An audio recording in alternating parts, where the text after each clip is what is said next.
Welcome to the Author's Mindset Podcast. I'm Dan Padavana, your partner on this amazing journey to becoming a successful author. If you haven't already, please click the subscribe button so you can receive all my tips and information. And while you're at it, head over to my website at danpadavana.com. That's DANPADAVONA.com and click on my Advice for Writers blog for my latest tips and tricks and new techniques I'm using to advertise my author brand and generate higher earnings in my writing career. Once again, that's danpadavana.com.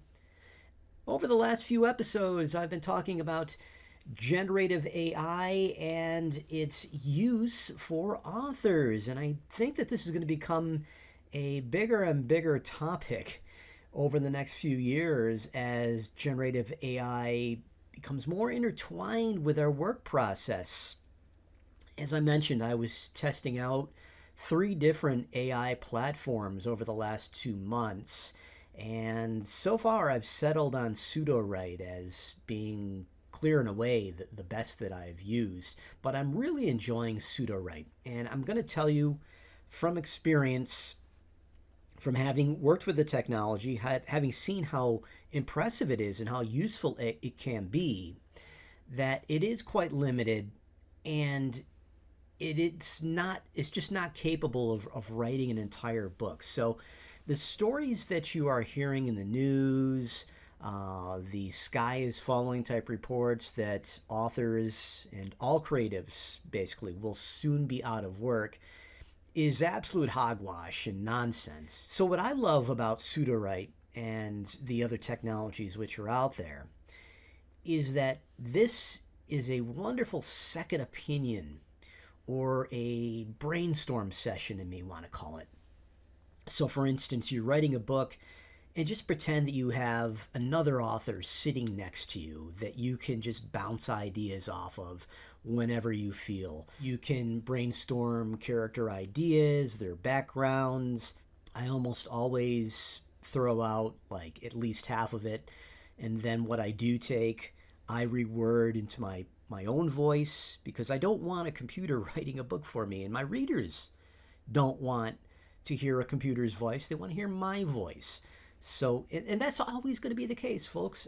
I'm going to keep coming back on that. I'm going to keep harping on it, that authors will always have jobs as long as they remain creative. There is no way that an AI is going to replace a good creator in any art form. But there are some great uses for Pseudowrite. It produces some pretty good prose if you know how to direct it, and it did take me 3 to 4 weeks before I started to get better at it. And once you know how to kind of pull the levers behind the scenes, you can get some prose that will, give you a feel that you want. You're still going to have to modify. I see far too many adverbs and adjectives, just way too many descriptors. But once you take that and you put it in your own voice, you can really have something special there. And I just love it. Again, as a brainstorming session, it just helps the process along and keeps me from getting stuck. All right, so let's get into today's episode of The Author's Mindset. We're all on social media, aren't we? I advocate that when you're using social media, you use as many platforms as you want to use, but keep your focus on one social media platform. Put your effort into that one social media platform. For me, it's Facebook. And the reason it's Facebook is because I have a very good following there. I've just, for whatever reason, it's worked out well for me on Facebook. I've heard a lot of people say that there's a lot more engagement, especially organic engagement for creatives on Instagram. There are others who swear by Twitter, but I have seen over and over again where I'm able to organically build my follower list on Facebook a lot more quickly than I can in places like Twitter and Instagram or TikTok, which I've only dabbled in a little bit. I advocate you put all of your concentration on one platform, build your following there, and just use the other platforms on kind of a now and then basis so you don't overwork yourself. Get as good as you can on that one platform that will become your home base away from home.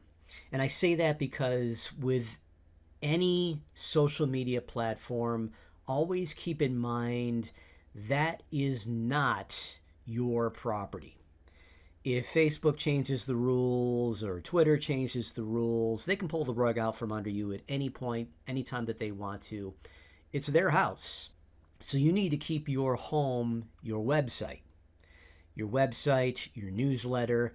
That's your true home. But you can build your following through a social media platform and then introduce those people to your home. All right, and that's the way that you can bring them into the fold. I've built a modest following on Facebook. I'm a little bit under 2,400 followers right now, and most of them I've built organically. So it can happen. You can build a sizable following on Facebook, and I regularly find ways to bring those people over to my webpage, introduce them to my books, and introduce them to my newsletter, and hopefully get them signed up so that they are a part of my home all the time. All right, so today we're looking at 5 ways to organically build your followers on your Facebook author page. And the first one that I'm going to start with is share killer content. It's shocking how many people don't follow this rule. You know what your readers enjoy. So always be on the lookout for articles from others, or produce articles on your own that will get people talking on your Facebook page. So if you come up with some great killer content, or you just find it buzzing around the internet, by all means share it on your Facebook page. And this, again, will get people talking and get them engaged. The second thing is you want to try to partner with some influencers in your industry. Influencers have gotten kind of an eye roll bad name over the last year. Seems like everybody thinks that they're an influencer these days, and that's almost becoming a profession. Actually, it is a profession for some people.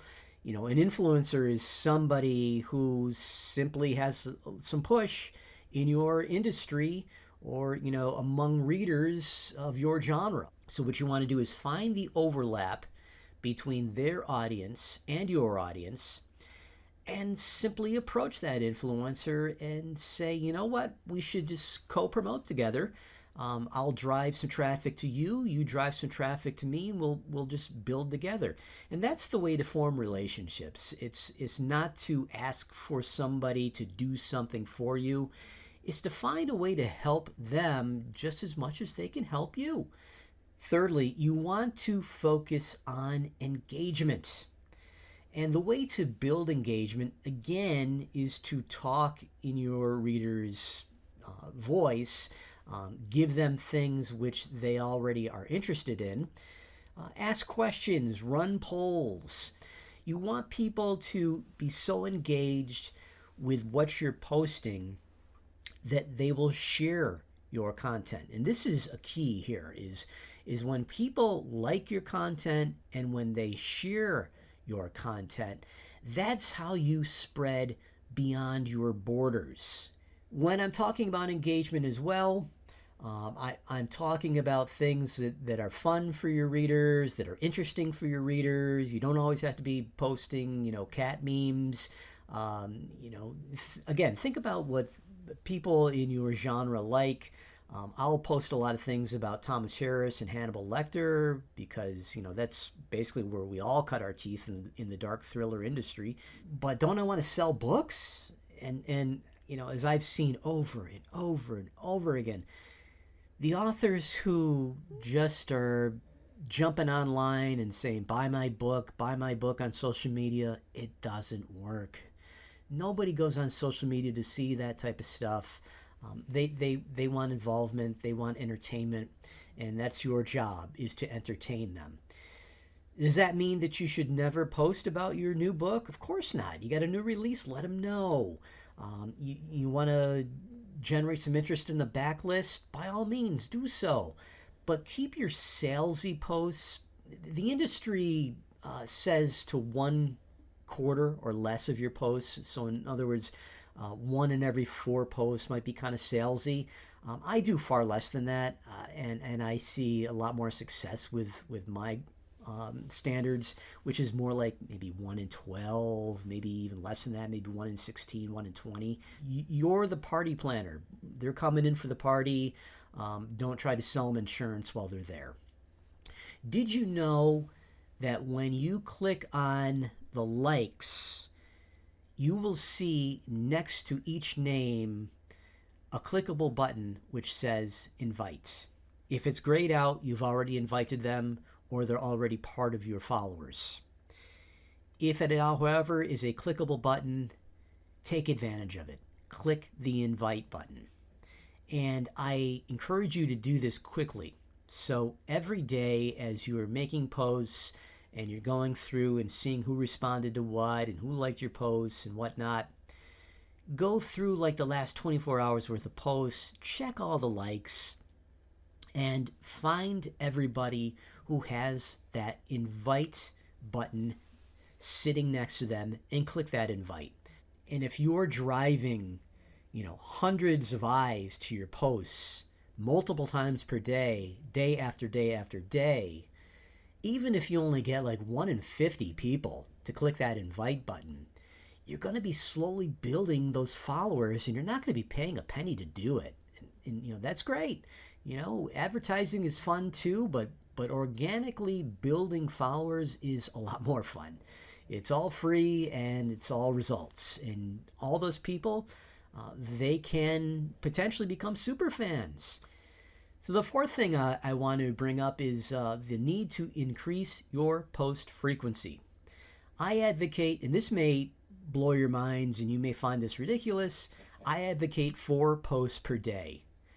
Really? I used to post maybe once every 4 or 5 days. And that was even within the last 365 days that was kind of my frequency.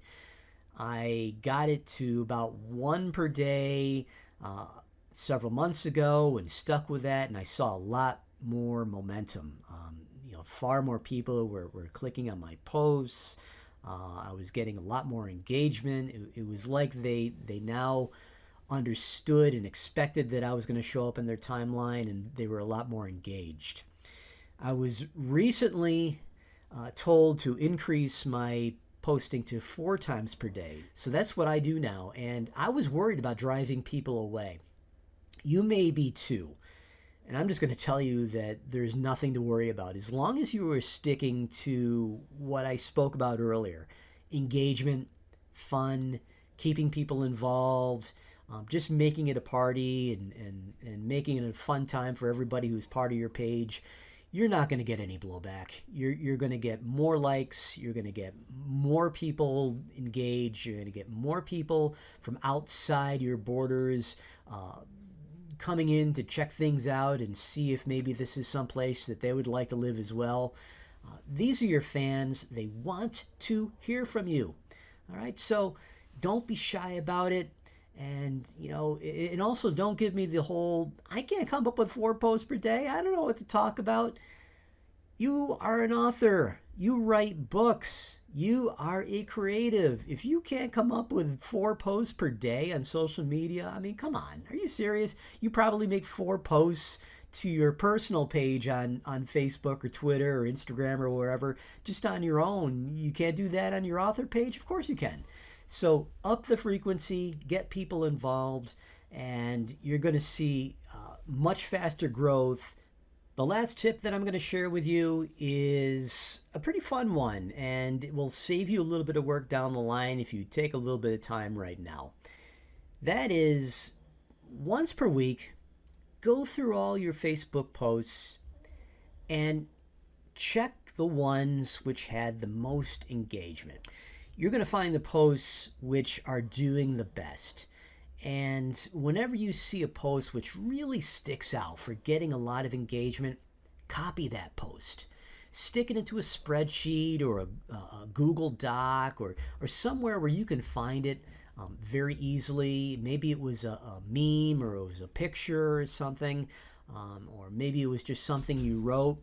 Either way, copy it verbatim and store it away, and then just keep it there for storage. And 6, 12, 18 months later, bring it back. Some people may recognize it.